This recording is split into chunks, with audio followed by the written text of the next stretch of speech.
Assalamualaikum warahmatullahi wabarakatuh. Salam sejahtera bagi kita semua. Halo teman-teman, perkenalkan nama saya Feni Yuliani Pasaribu.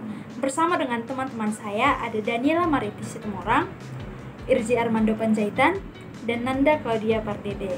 Nah, di video kali ini kami akan menjelaskan tentang aspek-aspek dalam semantik, yaitu ada tanda, lambang, konsep, dan penamaan. Nah, sebelum masuk ke aspek dalam semantik, sebelumnya kita harus mengetahui dulu apa itu semantik. Nah, jadi semantik adalah cabang linguistik yang mempelajari makna dalam bahasa. Fokus utamanya adalah bagaimana kata, frasa, dan kalimat menyampaikan arti.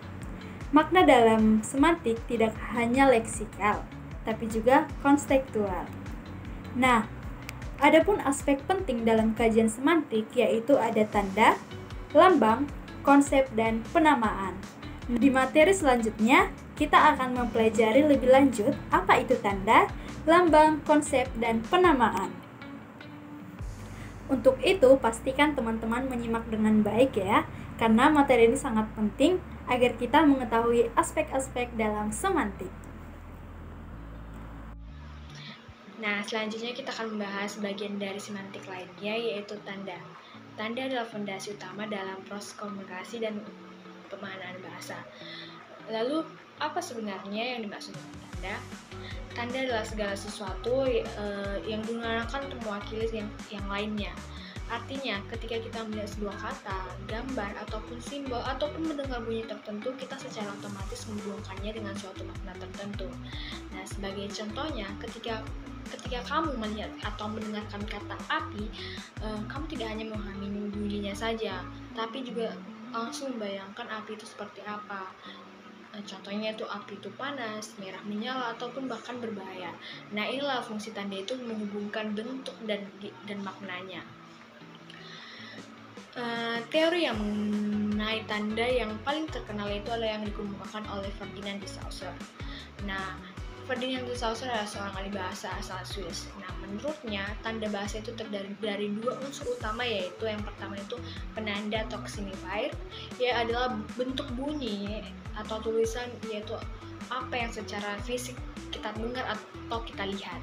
Nah, yang kedua itu ada petanda atau signified, adalah konsep atau makna yang ada di balik bentuk itu, yaitu apa yang kita pikirkan atau bayangkan saat kita mendengar atau melihat penanda.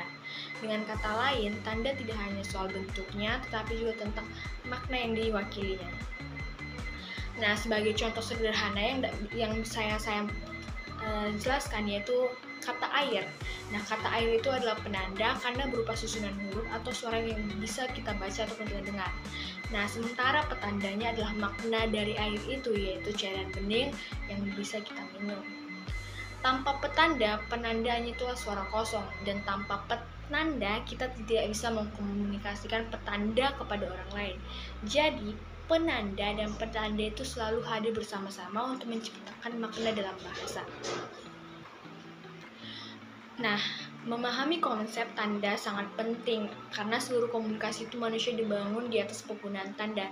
Tanda tidak hanya berupa kata-kata, tetapi juga bisa berupa simbol, gambar, warna, gerakan tubuh, ataupun suara. Nah, misalnya rambu lalu lintas nih, berwarna merah berarti berhenti. Lambang hati berarti cinta, anggukan kepala berarti setuju. Nah, semua itu adalah bentuk tanda yang kita pahami melalui pengalaman dan kesempatan bersama dalam budaya. Nah, dari penjelasan tadi dapat kita simpulkan bahwa yang pertama, tanda adalah alat untuk mewakili makna. Yang kedua, tanda terdiri dari penanda atau bentuk dan petanda atau makna. Dan yang ketiga, teori ini sangat penting dalam memahami bagaimana bahasa bekerja dan menyampaikan pesannya. Baik, sekian yang dapat saya paparkan. Semoga dapat kita pahami bersama-sama. Sekian dan terima kasih. Oke, baik. Sekarang kita lanjut ke materi lambang atau simbol.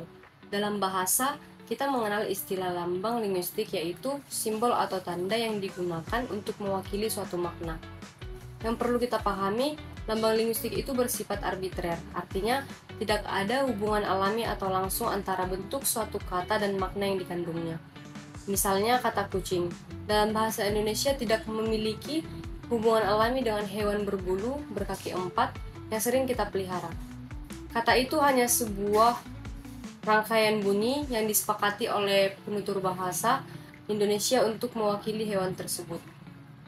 Jika kita lihat dalam bahasa lain, hewan yang sama disebut cat dalam bahasa Inggris, neko dalam bahasa Jepang, atau gato dalam bahasa Spanyol. Ini membuktikan bahwa tidak ada satu bentuk kata yang secara alami melekat pada makna tertentu, melainkan hanya hasil kesepakatan bersama. Karena itu, lambang dalam bahasa disebut konvensional, artinya digunakan dan dipahami bersama oleh komunitas penutur bahasa tersebut. Dengan kata lain, bahasa adalah sistem tanda yang disepakati secara sosial. Setiap kata hanyalah simbol dan maknanya bisa dipahami karena semua anggota masyarakat pengguna bahasa sepakat terhadap makna simbol tersebut. Inilah mengapa kita bisa berkomunikasi dengan lancar karena kita menggunakan lambang-lambang yang sama dan memahami makna di baliknya. Slide yang berikutnya yaitu membahas konsep. Konsep adalah gambaran mental atau bayangan dalam pikiran kita tentang suatu objek atau ide. Jadi ketika kita mendengar atau mengucapkan sebuah kata, sebenarnya yang muncul di dalam pikiran kita itu bukan langsung benda nyata, melainkan konsep dari benda tersebut. Konsep ini ada dalam pikiran setiap pembicara dan pendengar. Ia berfungsi sebagai jembatan antara lambang atau yaitu kata atau simbol dalam bahasa dan referen atau acuan yaitu benda nyata di dunia. Misalnya saat kita mendengar kata kursi, kita langsung membayangkan sesuatu yang biasa dipakai untuk duduk. Kita bisa membayangkan kursi kayu, kursi plastik, atau kursi sofa. Semua itu muncul karena kita punya konsep tentang kursi dalam pikiran kita. Jadi, walaupun bentuk dan jenis kursi bisa bermacam-macam, konsep benda untuk duduk tetap sama di kepala kita. Itulah kekuatan konsep. Ia membantu kita untuk memahami dan menghubungkan kata dengan benda nyata di dunia.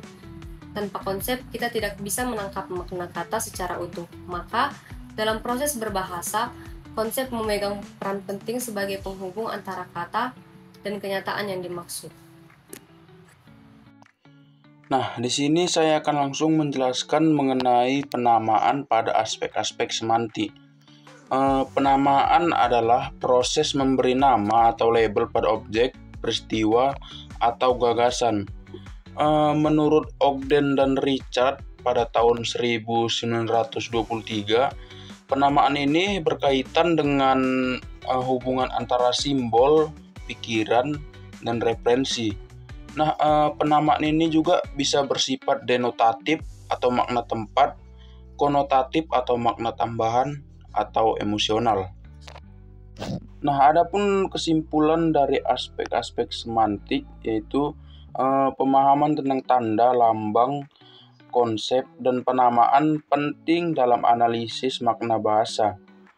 Aspek-aspek ini membentuk dasar dari komunikasi linguistik dan kajian semantik juga membantu kita memahami bagaimana bahasa membentuk kenyataan. Terima kasih.